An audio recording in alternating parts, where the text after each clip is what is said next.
dark hair, weary eyes. The boy ran his hands across his face, almost in disbelief, as if making sure he had really been reborn into the very world of his favorite game. And speaking of games, what's yours? For him, it was always the same, a sword and magic fantasy RPG known as Dungeon Brave, or Danbur for short. Now, he found himself in its 40-second cycle. Day after day, he dragged himself through a dull life. But thanks to Danbur, he managed to endure the gloom of his job. No matter how often he played, it never grew stale. The game was more than just battles. It let you grow close with the heroines, deepening bonds until they could even become your lovers. But let's return to the story. At this moment, the teacher was preparing to reveal the top scorers of the entrance exam, the classroom holding its collective breath. On the other side of the screen, our protagonist watched with eager eyes as the names were announced. 5th place went to Shell Uranus, a mage. 4th was claimed by Nagisa Sekai, a swordsman. 3rd belonged to Aerith Centria, a cleric. And standing above them all was Leon Praise, a spellblade. Leon wasn't just the top student, he was also the main hero of Danbur, the chosen descendant who would lead the fight against the Demon King. The central journey of the game revolved around guiding Leon, strengthening his bonds with the heroines, and overcoming countless trials. Yet Danbur was never just about its main quest. It brimmed with side events both large and small, the kind of hidden treasures that fans loved, and rumors whispered of even more secret encounters waiting to be uncovered, mysteries that made the game endlessly exciting for those willing to dive deep. One thing that makes the game even more exciting is how the characters' outfits can change depending on the story. Our devoted player often finds himself admiring just how stunning the heroines look. Truth be told, one of the biggest reasons Danbur became such a hit was because it was an adult game. Our protagonist can't help grinning with flushed cheeks, thrilled at the thought of building a harem inside the game. Of course, it's not too over the top, but the moments of growing closer to the heroines are heart-melting. Many fans loved this balance. It gave both the thrill of classic RPG battles and the sweeter, more romantic side of things. Because of that success, Danbur exploded into other forms of media, an anime, a manga, all kinds of merchandise. There was even an all-ages edition released with the adult content removed. Naturally, our gamer hero proudly owns figures of every character in his collection. But then, something strange happens. His head starts pounding, and though he blames it on exhaustion, he's never felt this kind of fatigue before. So, he decides to sleep it off. Now the scene shifts. A dark-haired figure with a sharp, intimidating aura steps into view. By the way, what kind of games do you dislike? For him, the answer is clear. He despises Dungeon Brave Soul 2. In that sequel, a background character who was barely mentioned in the first game suddenly becomes the lead. And here it is Leon, the hero of the original story, cheerfully calls out to that very figure. His name is Zenon.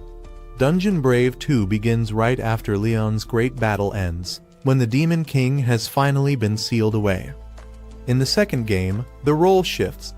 This time, players control a man named Zenon. At first, he seems like nothing more than a quirky companion to Leon, but things quickly sour. Zenon worms his way into the heroines' trust, forming a party with them. Slowly, the girls begin to drift away from Leon, and the reason is cruelly clear. Zenon is stealing them one by one. What follows is twisted. He toys with the heroines in cruel and disgraceful ways, shattering Leon's bonds. At his lowest, Leon is even forced to witness Zenon violating one of the girls before his very eyes. Betrayed and broken, Leon can do nothing but beg in despair as the man he once called a friend takes everything from him. In the end, Leon's heart snaps. With nothing left to cling to, he shatters the seal and releases the Demon King. The world crumbles into ruin. What once was a stirring tale of courage and romance is twisted into a nightmarish NTR story. That is why our protagonist despises Danbur 2 so deeply that he swore never to touch it again. But fate, or perhaps some divine trick, has other ideas. When he opens his eyes, he's staring at a grand ceiling carved with intricate designs. This isn't his bedroom. As he sits up, he notices something else. His body feels different. Leaner, stronger, unfamiliar. The chamber itself is far too lavish to belong to him. Then, across the room, he catches sight of a mirror.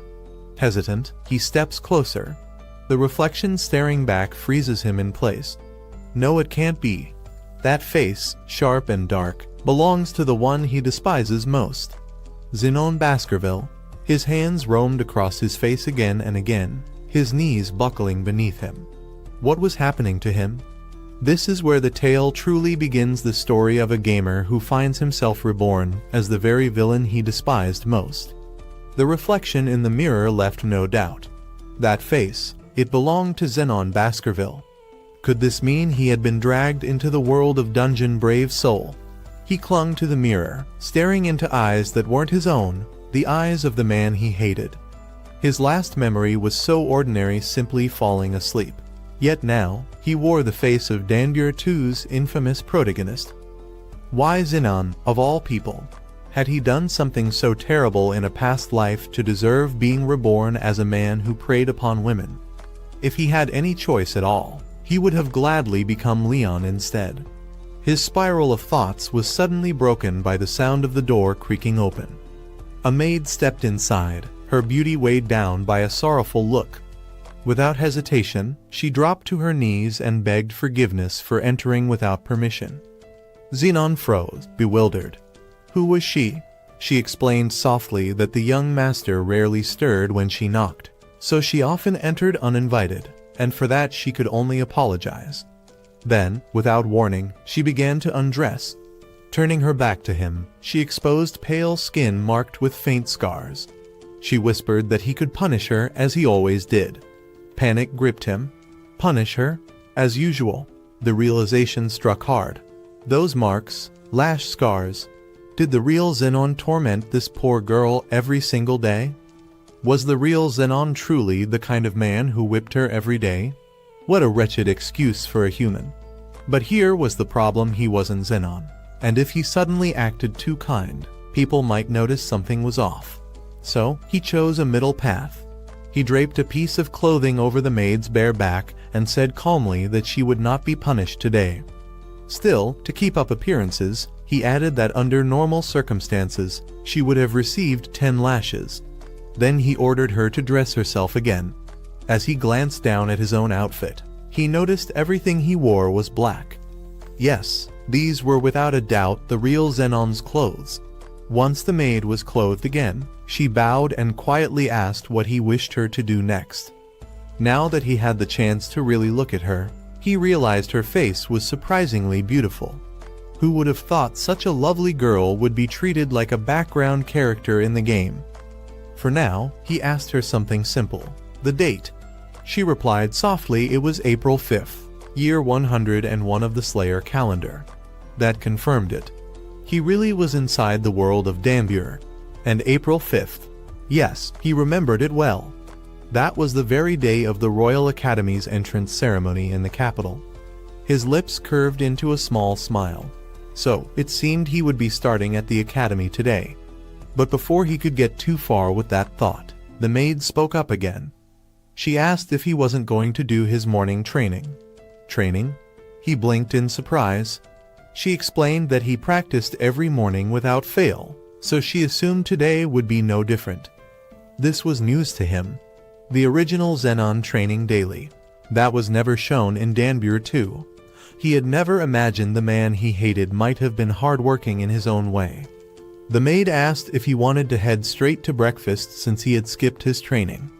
No, he needed to stay in character. So instead, he ordered her to take him to the training grounds. When they arrived, he immediately noticed the place looked rough, scarred from constant use. Was this really Zenon's training space? He picked up a sword and gave it a few test swings. To his surprise, the movements felt natural, as if this body had always been his. Bit by bit, he was growing used to being in Zenon's skin. He didn't know the first thing about martial arts, but he understood one truth: you can't rely on talent alone. That's when he spotted several practice targets lined up. Extending his hand, he summoned one of Zenon's skills, Dark Blade. With a flash, every strike landed cleanly at the center. He remembered that Zenon was known for mastering dark magic, making him dangerous as both a swordsman and a caster. But the thought gnawed at him: how could someone this disciplined and capable end up as the kind of man who stole others' lovers? He shook the thought away. What mattered now was learning everything about the real Zenon. And then it struck him: the reason he hated Zenon so much was because of what happened later in Danbyr 2. But today was only the entrance ceremony of the Royal Academy. This was the very beginning of the game's story. That meant, technically, Zenon hadn't stolen anyone yet. For the first time, he realized he didn't really have a reason to hate this version of Zenon at all. Now that he was living in Zenon's body, he made a silent vow. He would never allow things to spiral into the twisted paths of the second game. If anything, he could even help Leon defeat the Demon King, or at the very least, steer clear of danger altogether. With this resolve, he imagined living a peaceful school life. Just then, the maid returned, this time with another girl by her side. One carried a basin of water for the young master, while the other brought fresh towels and a change of clothes. He gave them a simple word of thanks. That one word stopped Leviena in her tracks. She froze like a statue, as if the world itself had come to a halt. As he wiped sweat from his body, he noticed her trembling. Why was she reacting like this? The truth hit him: Zenon had never thanked her. Not once. Her name slipped out in a whisper: Leviena. She nearly collapsed at the sound, her knees weak from shock. In his mind, he cursed the old Zenon. Was he really such a vile man that he couldn't even show basic manners? Quickly, he decided to improvise. With a calm smile, he told Leviena that he had always been grateful for her service. He admitted he was too shy to say it until now, but in truth, her support meant everything to him. The effect was immediate. Leviena's eyes welled with tears, her voice breaking as she called this the happiest day of her life. She sobbed openly, overcome with joy from a simple thank you. To him, it was shocking how much must she have suffered if such a small kindness could move her this deeply. Inside, he swore again, he couldn't become the villain Zenon was. Even if someday his mask slipped, he would act as if he had changed for the better while he still could. But then, something unexpected happened. Leviena's sorrow shifted into something far more intense. Her gaze burned with devotion, her trembling hands pressed to her chest as she declared she had been rewarded. Fearful obedience gave way to an obsession so sudden it left him unsettled. Zenon calmly told Leviena that she was overreacting. It was entirely his fault for never thanking her before, and from now on, he would rely on her more. Her eyes sparkled at that, excitement mixed with relief. Soon, it was time to leave for school. Even the carriage matched his dark, imposing aesthetic. As he was about to climb aboard, Leviena called out, her voice trembling and tears in her eyes, wishing him to take care of himself. The depth of her change confirmed his suspicions. She must have endured daily hardship at the hands of the real Zenon. Now, even a small act of kindness had completely opened her heart. He shook his head and told the coachman to go. Finally, a moment to himself. It was time to think seriously about how far he should follow the original scenario without causing trouble. Today's entrance ceremony marked the start of Danbyr 2. In the game, it would take Leon 2 years to defeat the Demon King alongside the heroines. As Leon's classmate, Zenon wondered how much he could involve himself in the main story without stepping on dangerous ground. He had already decided he would never cheat or steal someone else's girlfriend. What he sought was pure love, not the twisted path of the original Zenon. The game's story was clear. Zenon's role led the despairing hero to resurrect the Demon King, who would then unleash devastating magic, destroying the royal capital and everyone in it. But as he thought it through, he realized it didn't have to happen. If he simply avoided stealing anyone, that chain of events could be stopped. He would leave Leon to face the Demon King and ignore the rest of the scenario. It was settled.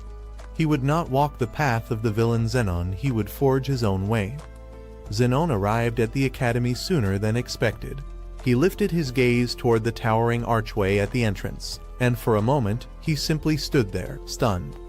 This was the very place where the story of Dungeon Brave Soul had unfolded. Now it wasn't just a game screen, he was really here. Taking a breath, he pushed himself forward. The grounds were already crowded with students, their chatter filling the air. To steady his nerves, he whispered a quiet pep talk under his breath. Feeling anxious over something he had seen countless times in the game felt pathetic. He should know this place like the back of his hand. But then came the first surprise. The students weren't just ignoring him, they were avoiding him outright. Every time he came close, they stepped aside, their eyes wary, as if he carried some sort of curse. The reaction was so obvious it made his chest tighten. Still, he lowered his energy and forced himself to stay calm. The schedule ran through his mind. First, the entrance ceremony in the auditorium. Then, class orientation. After that came the moment he had been waiting for. The legendary social gathering event where the heroines would reach out to Leon. Just imagining it lit a grin across his face. Unfortunately, that grin looked anything but friendly. A group of girls nearby stiffened in fear, shrinking away. Even when he tried to reassure them with a simple smile, it twisted into something unsettling. Their faces turned pale, and he realized right away it wasn't their fault. It was his. Suppressing a sigh, he turned away and made a note to himself. No smiling at strangers. Not here. Not now. Inside the auditorium, nothing changed. Rows of seats filled quickly, but not a single person chose the space beside him. He sat alone, surrounded by empty chairs, a heavy silence pressing on his shoulders. For the first time, the loneliness struck him hard. His chest ached, and his eyes began to sting.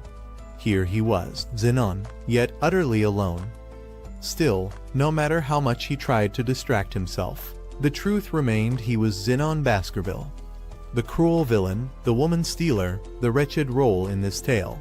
He told himself he wasn't lonely, even though the empty space around him said otherwise.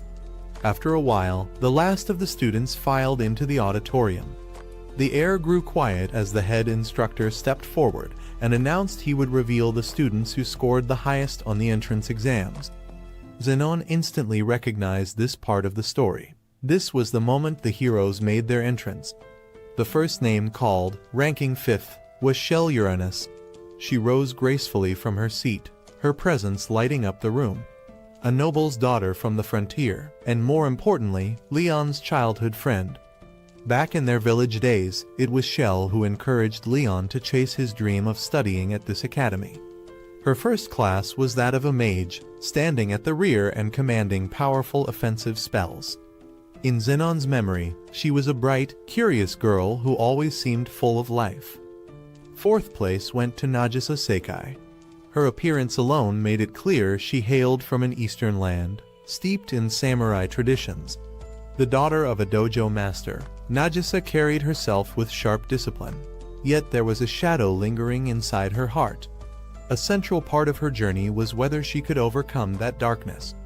Her class was swordsman, and her blade of choice was a katana. When it came to speed, even Leon would struggle to keep up with her. Then, in third place, Aerith Centria was called. A daughter of nobility, her father a high-ranking cardinal. She looked every bit the refined lady she was meant to be. Her beauty was unmatched, her charm radiant, and her figure was the kind of perfection that made her stand out among the heroines. Her starting class was cleric, her path tied closely to her family's church. Yet for all her grace, Zenon couldn't forget she was the unfortunate heroine destined to be taken and broken, both body and spirit, by Zenon Baskerville himself. Now that he was here, our protagonist swore he would never let that tragic future play out. He was so deep in his own thoughts, grinning over how adorable all the heroines looked, that he didn't even notice when the headmaster called his name Zenon Baskerville, announcing him as the academy's runner-up in second place. Lost in daydreams, he kept smiling to himself, wondering how he should act and whether he ought to get involved with them this time. The headmaster called his name again, louder and sharper, snapping him out of his haze.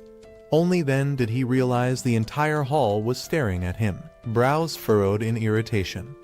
Too late, he had missed the perfect moment to stand up when his name was first called. Whispers began spreading through the crowd, the sound of his family name rolling off their tongues. Baskerville.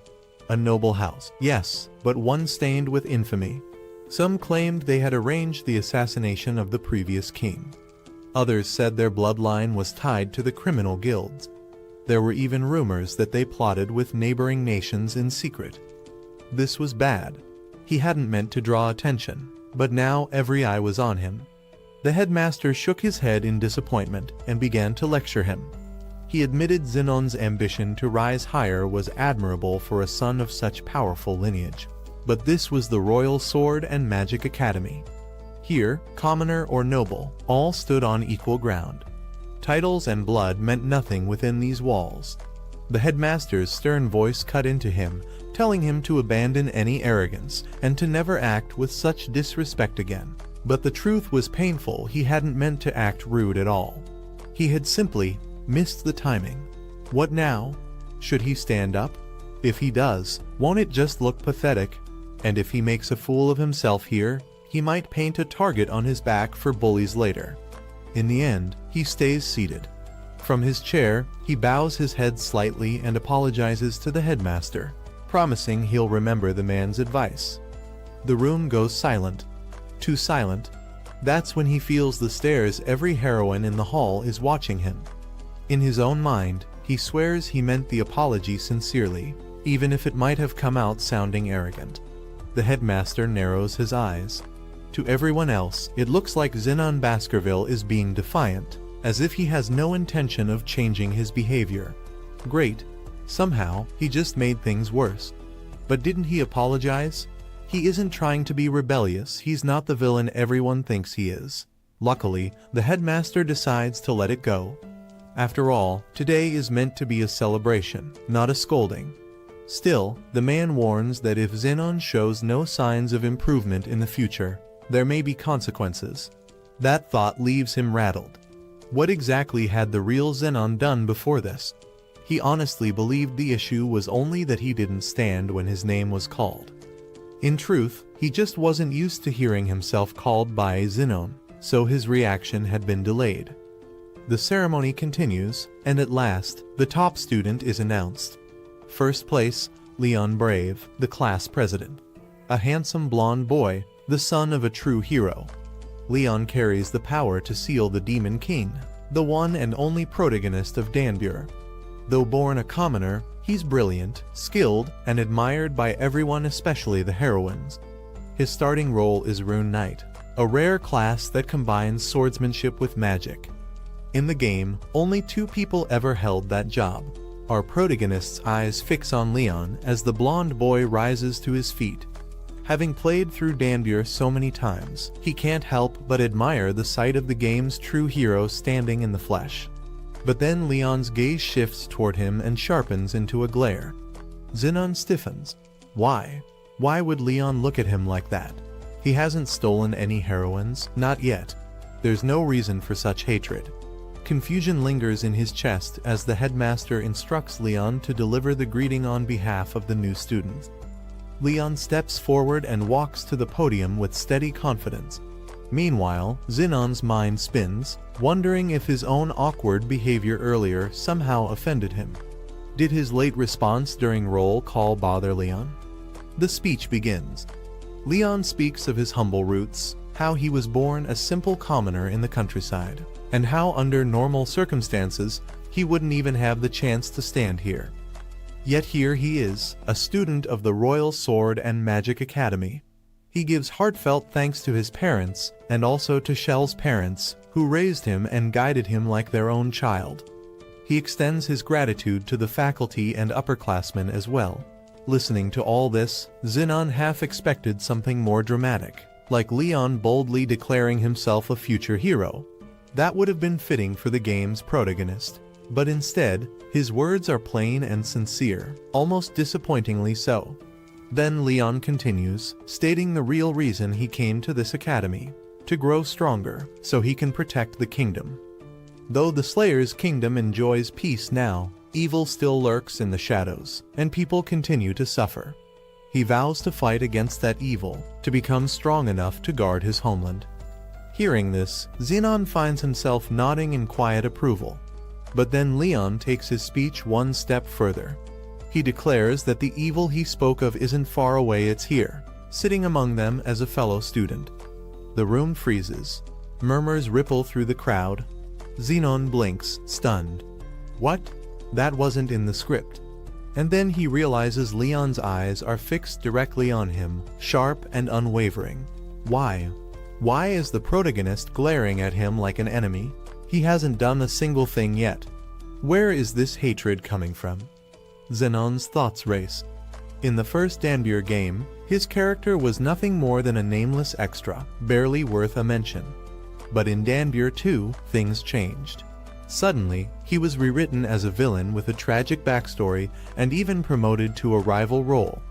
It was almost like the developers forced the two games together and twisted the plot. If that's the case, then maybe Leon's hostility is part of that rewritten script, targeting him whether he deserves it or not. And if the story's already bending in strange directions, then who's to say the ending will stay the same? What if Leon never defeats the Demon King? What if the world itself collapses into ruin? The thought gnaws at him, but the ceremony moves on. With the rankings announced, the head teacher dismisses the students to their classrooms. Zenon follows the flow of the crowd, finds a seat, and sits quietly. His mind, however, refuses to settle. If the story has really shifted, then all the knowledge he gained from the game might be useless here. For now, Zenon decides to do nothing reckless. Survival comes first, and that means playing it smart. He sets two simple rules for himself. Don't interfere with Leon's path, and don't cause trouble that could disturb the hero's peaceful school life. The problem? Leon keeps glaring at him anyway, like he's already guilty of something. Those sharp looks feel less like suspicion and more like an outright accusation. Zenon can only avert his gaze, pretending not to notice. Still, there's another path he could take, one far safer than being treated as an enemy. He could try joining Leon's party and help fight the Demon King. In the game, Zenon ranked as the third strongest character, only behind Leon and the Demon King himself. If they work together, defeat the final boss, and save the world, then maybe everyone can enjoy a peaceful school life. But that's a plan for later. Right now, he can't even figure out how to deal with Leon's burning stare. Keeping the storyline of Danbyr 1 on track is already proving harder than expected. Especially since this version of Zenon was supposed to be a noble, pure-hearted student, and that's the role he has to play now. Class goes on, and Zenon finally notices the teacher at the front. In the game, even this teacher fell into darkness because of Zenon's corruption. But now, with him controlling the body, he swears that fate won't repeat itself. Though, why did the old Zenon even do that in the first place? No time to dwell on it. The scene skips forward to the end of class. The teacher announces that everyone is free to check out club activities. Soon, the academy's halls fill with chatter and footsteps as students scatter to explore. Leon, naturally, has his admirers flocking around him. And Zenon? He walks the corridors alone. People say the first few seconds decide everything: likes, dislikes, and impressions. For Zenon, that's a curse. His sharp eyes and ominous aura already put others on edge, and it doesn't help that he bears the name of the infamous Marquis family, feared for their cruelty across the kingdom. With little else to do at the academy, he heads home to gather his thoughts. A dark, ornate carriage carries him back, its presence as heavy as his family name. When he steps down, a familiar voice rings out through the hall's Leviana, the loyal maid, greeting him with her usual composure. Her sudden appearance startles him. How long has she been waiting there? Isn't it freezing outside? She brushes off his concern with a calm smile, taking his coat and informing him that his father is calling. He is expected in the office immediately. A grim shadow falls across Zenon's already brooding face, and even Leviana notices. Gandalf Baskerville, his father, is no ordinary noble. In the kingdom, he is the ruler of the night, the man who drags the Baskerville name into darkness. In the game's lore, Gandalf is the root of Zenon's downfall, the one who led him astray. A tyrant beyond compare, he commands the underworld, oversees the criminal guild, and deals in every vile act imaginable. Organized crime, trafficking, slavery, the list goes on. And worst of all, he controls assassins like puppets, burying all evidence in shadows. Some even whisper that Gandalf Baskerville might be nothing less than a fragment of the Demon King himself. As for Zenon, no matter how much he wants to distance himself from the real Zenon's family affairs, there's no escaping this. After all, blood ties are chains he can't break. Zenon makes his way to his father's office, knocking lightly before stepping inside. The moment his foot crosses the threshold, crimson chains whip through the air and bind his body, slamming him helpless to the floor. A cold voice greets him. It has been some time since father and son last stood face to face. There he is, Gandalf Baskerville. The man radiates darkness itself. A master of forbidden magic, he uses the spell Bloody Chain, a sinister technique that locks down its victim while slowly tearing away at their life force. It isn't just restraint, it's torture. Gandalf glares down at his son with disgust. His boot crashes into Zenon's side once, twice, again and again. The crime? Placing second in the entrance exam. In his father's eyes, anything less than first is unforgivable. Is this what it means to be the heir of the Baskerville bloodline? He spits, raining blows upon his son.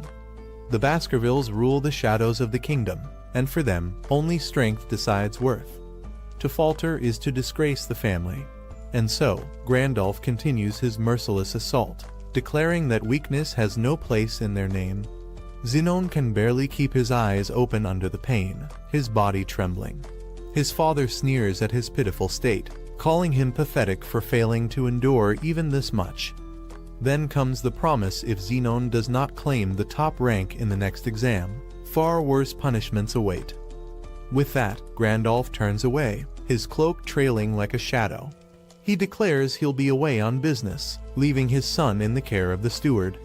Zenon is to obey every command and never skip his training. Only then might he be deemed worthy of the Baskerville name. Zenon staggered out of his father's study, his body battered and covered in bruises. Just as he was about to collapse, Leviena was there, catching him in her arms. She held him close and quickly pressed a potion to his lips, whispering that she'd heal him right away. By the time he regained consciousness, night had already fallen. The pain in his body was fading as the potion worked its magic, closing his wounds one by one. Beside him, Leviena had fallen asleep at his bedside, her head resting gently against the sheets. Seeing her like this, Zenon couldn't stop himself from quietly admitting how kind she was. But even as the thought crossed his mind, bitterness followed. Someone like her, so gentle and loyal, was wasting that kindness on him, a man doomed to play the role of a villain. He couldn't understand why she stayed by his side. The memory of his father's blows suddenly flashed back, making his body ache all over again. It was hard to believe someone could treat their own child with such cruelty. Yet there was no doubt Gandalf Baskerville was the reason Zenon's life had gone astray. Years of daily torment had worn him down, both in body and spirit. Eventually, the pressure broke him, twisting his mind until he snapped. That was the path that led Zenon to betray Leon, frame him, and steal away the heroines in the story. When compared side by side, the difference was obvious. Leon was the golden boy descendant of a hero, admired by all, cherished by the heroines, and ranked at the very top of the class. And then there was Zenon, born into a cursed family, hated by many, and beaten down by a father who never once showed him love. Thinking it over, Zenon realized why the original game's version of him had spiraled down such a cruel path. Leon had everything he lacked: power, admiration, love, and the glory of defeating the Demon King. It made sense that the old Zenon's heart must have been twisted with envy, poisoned by hatred toward the shining hero. And in the end, his revenge had been merciless, stealing away every heroine who should have belonged to Leon. But our Zenon, the one now living in this world, would choose differently. He had set his eyes on a new goal, one far more pressing than even the Demon King. Before anything else, there was someone he needed to defeat, Gandalf Baskerville, the wicked man who called himself his father. That monster wasn't just an obstacle, he was an enemy who should never have existed. If Zenon wanted to live freely and truly enjoy this world, then he had to break free from both the script written by the Dambur staff and the chains of the Baskerville bloodline. Just then, Leviana stirred in her sleep. She blinked awake, spotted her young master watching her, and immediately rushed to him. Tears spilled from her eyes as she wrapped him in a desperate hug, pressing his face into her chest as she cried. He could only manage a muffled protest before fainting once more in her arms. Leviana panicked, shaking him and sobbing harder, terrified for his condition.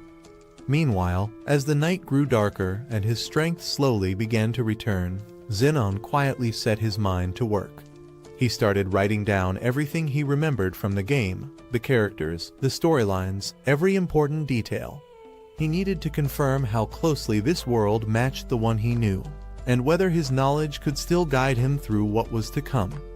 To make sure his notes would be clear and easy to follow, Zenon wrote everything down in Japanese. These records would serve as a guide for what was to come, especially when it came to collecting the key items he absolutely needed. Once finished, he carefully gathered the pages together and stored them away for safekeeping. The next challenge was harder, figuring out how to survive in this strange reality. He still didn't know why he had been sent here in the first place, but none of that changed the truth. He was now Zenon Baskerville, and if he wanted to keep living as Zenon, then his first enemy would have to be Gandalf. Still, another question gnawed at him: was leaving the Baskerville estate even possible? If he tried, Gandalf might unleash criminals or assassins to drag him back. Worse, stepping too far from the story's path could make Leon's future actions harder to predict. Ideally, the tale would unfold just like in Dambur, the Demon King sealed away, the hero victorious. But if Leon failed his battle, then the world itself would collapse into ruin. That night, as Zenon sat on his bed lost in thought, one thing became clear: he needed strength. To grow stronger, he had to hone his skills, but before that, he needed to know what he already had. He whispered, "Status," and a glowing prompt appeared before his eyes, displaying his information. Dambur had no levels, only skills that gained proficiency the more they were used. Glancing over the details, Zenon discovered his class matched Leon's magic swordsman. But as his gaze fell on the actual numbers listed beneath, his expression darkened. Those stats were nothing to smile about. Zenon lowered his head with a sigh. Training had raised his proficiency, but what good would that do? Swordsmanship and dark magic made sense, but one of the skills shown was something he prayed he'd never have to use. At least his combat stats were still at 0, which meant there was room to grow. To get stronger, he would need new skills and to keep building his proficiency. Once certain abilities reached a high enough level, the door to advanced classes would open. That meant one thing: he had to gather items. Weapons and armor could boost his strength, while rare items could unlock entirely new spells and techniques. Accessories, charms, even talismans that reduced damage were all worth seeking out. These were the treasures he absolutely had to claim. But how to obtain them? There were 3 main ways. He could buy them in shops, risk his life in dungeons to find them, or earn them as rewards from team events. Some treasures, however, appeared only at auctions, and those demanded a fortune to win. Dungeon loot was also unpredictable; one could never be sure what would appear. As for event rewards, Zenon decided to leave those untouched. They belonged to Leon, the destined hero. If Leon missed out, it might weaken him in the fight against the Demon King, and the world itself could fall because of it. Zenon's goal was still clear: avoid the main plotline of Dambur. That meant becoming strong on his own terms, but without interfering with Leon's path. A gentle knock pulled Zenon out of his thoughts. Leviana stepped inside, carefully pushing a tray of food. She worried he might still be feeling weak, so she brought breakfast straight to him. The timing was perfect; his stomach was already starting to growl. Sitting down at the table, Zenon noticed something right away. Every dish she prepared had a hidden effect. the sandwich and soup restored health, while the steaming cup of coffee could cure status ailments. Just from this meal alone, he could feel how much Leviana cared for him. He thanked her with a small smile. But Leviana quickly shook her head, saying she was only doing her duty as a maid. To her, it wasn't anything special. Even so, Zenon repeated his thanks, and that made her face burn red as tears welled up in her eyes. Then, to his surprise, drops of blood hit the floor. Before he could ask, Leviana clutched her nose, stammered an apology, and hurried toward the door, promising to clean up later. Zenon just sat there in shock. A stunning girl like Leviana had gotten so flustered from a simple thank you that she ended up with a nosebleed. It was both terrifying and strangely adorable. It left him wondering just how much did Leviana actually admire him.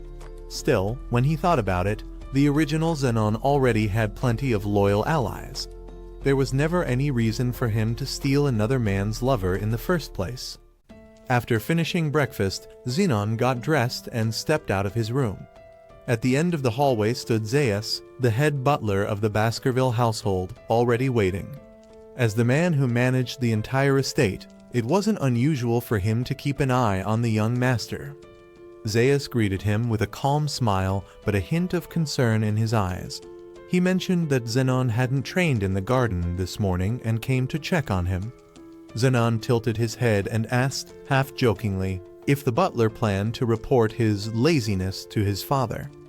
The old man replied that Lord Gandalf only wanted to see his son grow into a strong heir, one worthy of the Baskerville name. He added that the Lord's expectations were high and that he hoped Zenon wouldn't disappoint them. After saying this, Zeus bowed respectfully.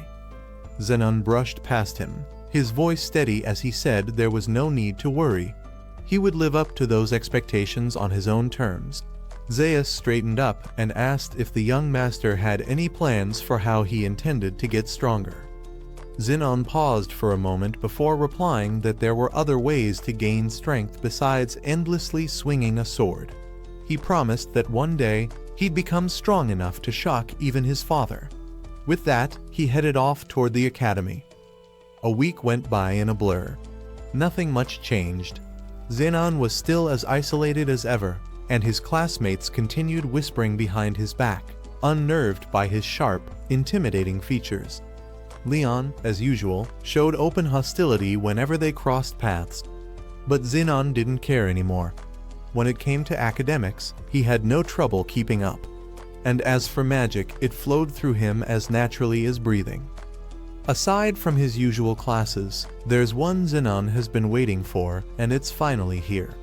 Today, the teacher announces that they'll be learning about dungeon exploration and tells everyone to form a party before heading out. Dungeons, as everyone knows, are mysterious layers scattered across the world of Danbury. They're filled with monsters, treasures, and strange phenomena that form naturally within. It's said that these places overflow with endless riches and rare resources, but they also hold one terrifying problem if left alone. They'll start overflowing with monsters like a ticking time bomb. That's actually why the Academy exists in the first place. Its true purpose is to train young adventurers capable of protecting the people by clearing these dangerous dungeons. Zenon checks the mission list and sees the name of today's dungeon, the Playground of Sages. Soon, the entire class gathers at its entrance, excitement and nerves in the air. The teacher looks around, noticing a few students without partners. His eyes naturally land on Zenon, standing alone as usual. Zenon quickly speaks up, saying he's fine working solo. He doesn't need anyone's help, and honestly, he prefers it that way, especially for what's basically a tutorial dungeon. The teacher hesitates but doesn't argue. Then, a quiet voice cuts through the crowd. Another student, Nagisa Sekai, steps forward and says she'll also go alone. Zenon remembers her from the game, a girl who once kept everyone at a distance, too afraid to open up. But later, after meeting Leon, she slowly learned to trust others, which became a big turning point for her character. The teacher sighs and warns them both that going solo on a first dungeon run is dangerous. Still, the look in their eyes says they've already made up their minds. The teacher, seeing how both Zenon and Nagisa insist on going alone, suggests that they at least team up as a pair, but neither of them moves an inch. Zenon, for one, refuses because he doesn't want to interfere with Leon's story. Nagisa is one of the main heroines, and keeping his distance from her is part of his plan. The teacher lets out a long sigh, clearly giving up. She really did try to set them up for their own good. Still, she reminds the class that the dungeon they'll be entering doesn't contain any especially dangerous monsters. However, if something happens inside, the responsibility is theirs alone, and if, by any chance, someone dies in there, the academy won't be held accountable. After that grim reminder, she warns everyone not to act recklessly. Once all the instructions are done, she announces the exploration schedule. Each group will enter the dungeon 10 minutes apart. Students must also collect monster drops and materials during the run, as those will count toward their grades. The moment she finishes, chaos erupts. Several groups immediately volunteer to go first, while others argue that they should take the lead instead.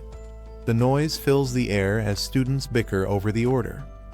Watching the whole thing unfold, Zenon can only sigh. Everyone's acting like kids eager to dive in without thinking. Honestly, this whole mess could have been avoided if the teacher had just decided the order herself. Judging by the faces around him, he's not the only one feeling annoyed by the squabbling. Nagisa watches their classmates argue, her brows furrowing in irritation. To her, they're acting like this is some kind of field trip, not a dungeon run. Pretty reckless, honestly. Zenon, on the other hand, is more shocked that she's actually talking to him. It's the first time any classmate has spoken to him since school started. Nagisa glances his way and says it's no surprise everyone's scared of him. His face practically screams trouble. He lets out an awkward sigh. Yeah, he can't really blame them for that.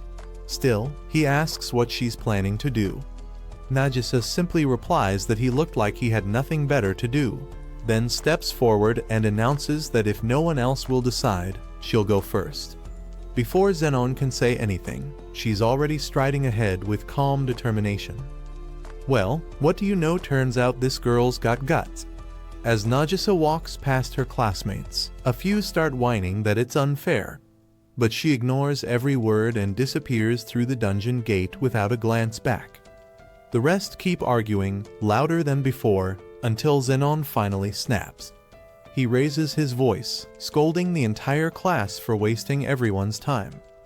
If you can't decide, he shouts, then settle it with rock, paper, scissors or something. The sun's already going down. The sudden authority in his voice silences the group. No one dares to argue. A few moments later, they quietly line up and settle the order with rock, paper, scissors, just like he said.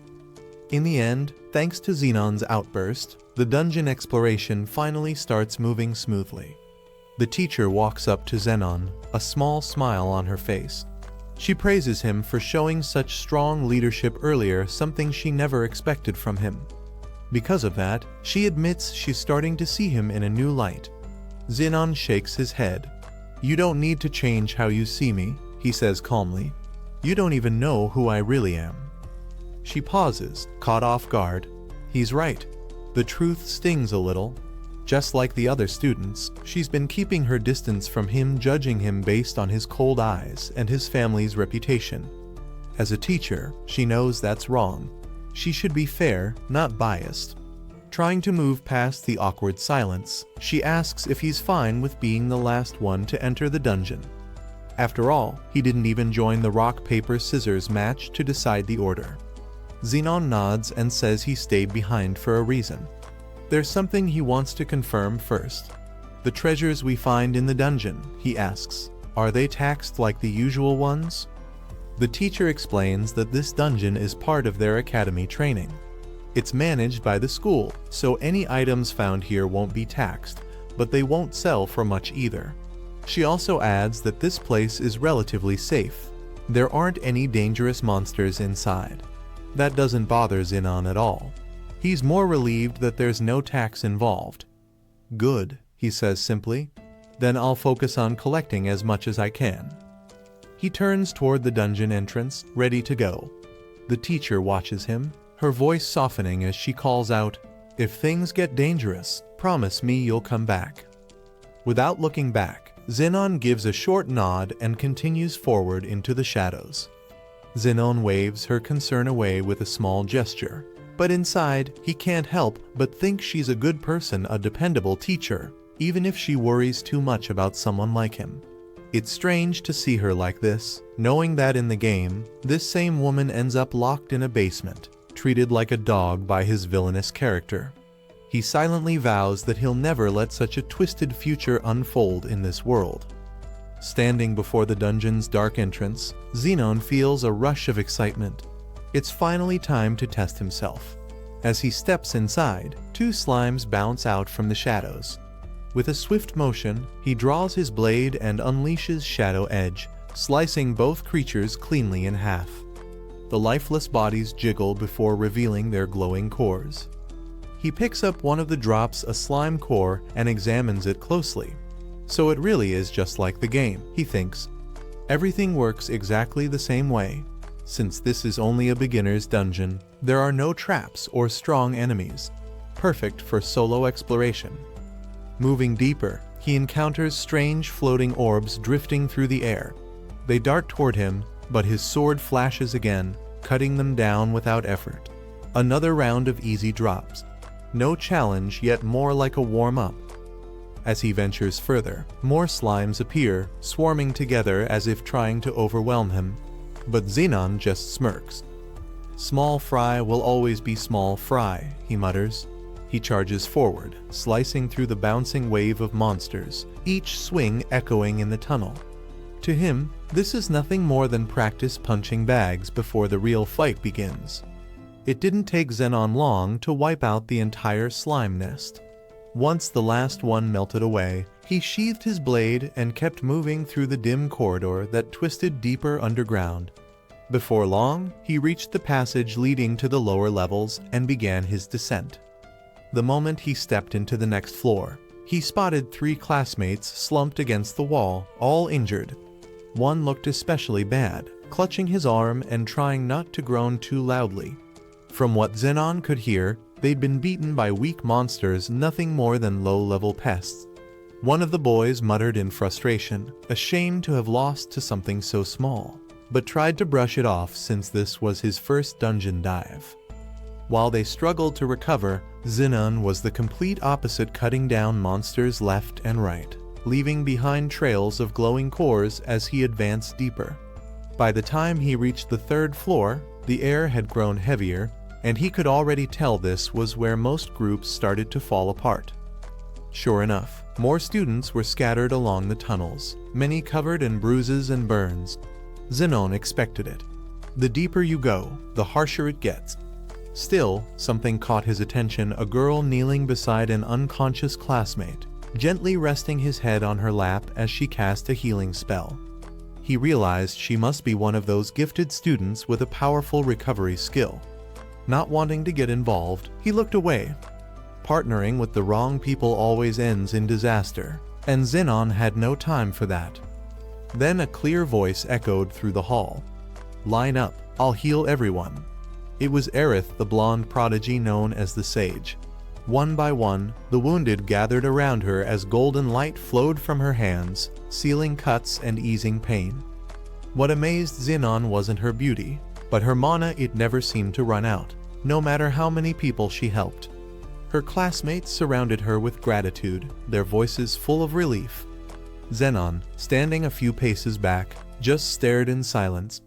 Even for him, it was hard not to be impressed. Zenon quickly snaps out of it, slapping both his cheeks to clear his head. He can't afford to be mesmerized by Aerith, no matter how stunning she looks. If he kept staring, he might actually fall for her, and that would be a terrible idea. After all, it had completely ruined the path meant for the Demon King's resurrection. So, before his heart does something stupid, Zenon decides to turn away and leave. But fate seems to have other plans. Aerith notices him almost instantly. With her soft steps, she walks over and calls out his name. Zenon turns around, greeting the Academy's 3rd-ranked student, The air around them grows tense, and their classmates glance back and forth, unsure if a fight is about to break out. Yet, there's no hostility between them, just quiet curiosity. Aerith studies him for a moment, her calm eyes shimmering with warmth. "You're not hurt, are you?" she asks, reaching out as if to cast a spell. But after looking him over, she realizes he doesn't need healing. Zenon shrugs it off, saying this dungeon is just a tutorial anyway, and wonders aloud what she's been doing. Aerith replies with a smile she's been healing everyone who needed help. She just can't ignore people in pain. Zenon looks away, half impressed, half uneasy. "You're too kind," he mutters. "But shouldn't you be moving forward with your team?" Aerith shakes her head, still smiling. Her friends gave her permission to stay behind. To her, it's more important that someone keeps helping others so the entire group can keep moving toward their goal. Zenon says nothing to that. He knows what kind of person she is, the type who gives everything for others. In the world of Danbur, Aerith was always the symbol of purity and sacrifice, even throwing herself into danger to save people she barely knew. Her kindness is beautiful, sure, but to Zenon, it's also terrifying. Because in the game, that kind of heart often led her straight to tragedy. Aerith really is a good person, through and through. Still, Zenon can't help feeling a little irritated by how selfless she is. He's never understood people who throw away their own happiness just to help others. To him, it feels wrong, unreal. Without saying another word, he turns away and continues deeper into the dungeon alone. It's not his place to lecture her that role belongs to the hero. She'll understand one day, once Leon saves her from that endless cycle of self-sacrifice. Aerith calls out to him, asking if something's wrong. Zenon glances back only briefly. "No problem," he says. "I'm moving ahead. Keep helping others, but don't overdo it." With that, he disappears into the shadows of a narrow tunnel, his footsteps echoing against the stone walls. He reminds himself once more, he's not the one meant to save the wounded saint. That destiny belongs to Leon, the story's true hero. Zenon's part is different. Like the villain he's supposed to be, he'll make his exit with quiet style. The tunnel twists and stretches endlessly downward until light can barely reach. When he finally steps onto the 4th floor, he's greeted by a pack of wild horned rabbits charging straight at him. They're fast, but not fast enough. With a few swift strikes, Zenon cuts them all down, their bodies fading into mist as item drops scatter around his feet. He looks around. No sign of his classmates. It seems no one else has made it this far. That means Leon, Shell, and Nagisa are probably already at the dungeon's lowest level by now. As Zenon collects the loot, a thought crosses his mind. If the story is unfolding like the game, then Leon should be facing that monster right about now. Meanwhile, Leon's fight couldn't be more disappointing. He's stuck battling a few floating orbs that barely put up a challenge. It's dull, repetitive, and far from the thrilling dungeon experience he imagined. Is this really all there is to his first dive? Before he can think further, a sharp scream cuts through the air, raw, desperate, and close. The sound instantly makes Zenon turn his head. It's coming from deeper inside the cavern. Then come more voices, panicked shouts telling someone to fall back. Something's gone wrong.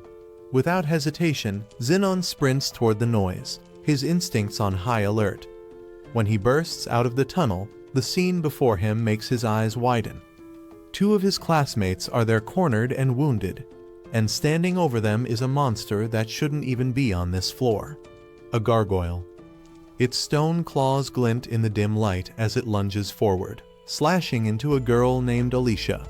Her partner, bloodied and furious, throws himself between them, yelling in anger and fear.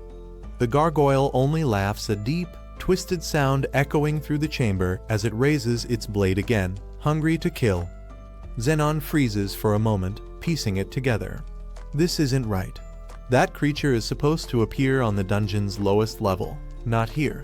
In the game, this battle was where Leon, Shell, and Nagisa faced the gargoyle together, and it was when Leon first awakened his hero's blood, forcing the monster to retreat.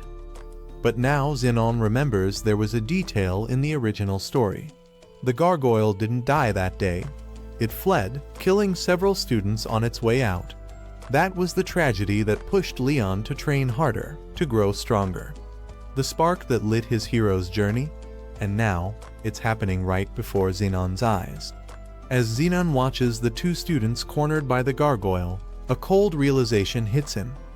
These are the classmates who died in the original game. Background characters' faces meant to be forgotten, but still, they were people with their own lives. Watching the boy struggle to protect the girl, Zenon recalls the sorrow that once shaped Leon's story in Danbur. For Leon to grow into the hero who saves the world, this boy's death was the trigger. That's how the story was written. Zenon lowers his eyes, whispering to himself, "If I interfere, won't that change everything?" He tightens his grip on his sword, then slowly lets it fall back into its sheath. Turning his back to the fight, he convinces himself it's the right choice. Leon's hatred toward the demon race, his reason to fight, was born from this tragedy. If Zenon saves them now, that spark might never exist. He walks away, refusing to look back. The clash of steel and the sound of screams echo behind him. Then, a heavy thud. The boy's weapon falls to the ground, leaving the two defenseless. Zenon halts mid-step. He can hear them voices trembling, calling out for each other, even as they accept what's coming. Two scared kids facing death together. Something in his chest twists painfully. Before he realizes it, his body's already moved. A sharp wind cuts through the cavern as Zenon's blade flashes, slamming into the gargoyle and throwing it back. The two students stare in disbelief as a familiar figure steps between them and the monster. Zenon exhales, annoyed at himself but unwilling to turn away again. Guess being the villain just isn't his thing. One of Zenon's classmates shouts from behind, "Wait, aren't you Baskerville?" But Zenon silences him with a quick gesture, his eyes fixed on the monster ahead. He speaks calmly, though his voice carries weight. If a hero can't grow stronger just because the story was rewritten, then he was never a real hero. And if he can't save someone standing right in front of him, then he's nothing but trash. He draws his sword, declaring that he refuses to let anyone die just to keep some scripted storyline intact. The gargoyle snarls at his defiance, eyes burning with rage. "You dare interfere, human? I'll make you regret it." Zenon just laughs. "Big words for a tutorial boss," he says, launching himself straight at the creature. "You're talking to the great villain even Danbur's hero couldn't defeat. Did you really think a low-level mob like you stands a chance?" The gargoyle spreads its wings and lets out a thunderous roar, swinging a powerful kick, but Zenon sidesteps effortlessly. He slashes at the monster's leg, yet the blade barely leaves a mark. The creature bursts into mocking laughter. "Foolish human, it's useless." Zenon frowns, realizing brute force won't work. The thing's defense is as tough as he remembered. With just a rusty beginner's sword, he can't hope to cut through. Fine, then time for Plan B. Dark energy gathers around his hand, flickering like smoke. "Let's see you laugh at this." He thrusts his arm forward, summoning a blade of shadow that shoots toward the gargoyle like a spear's shadow edge.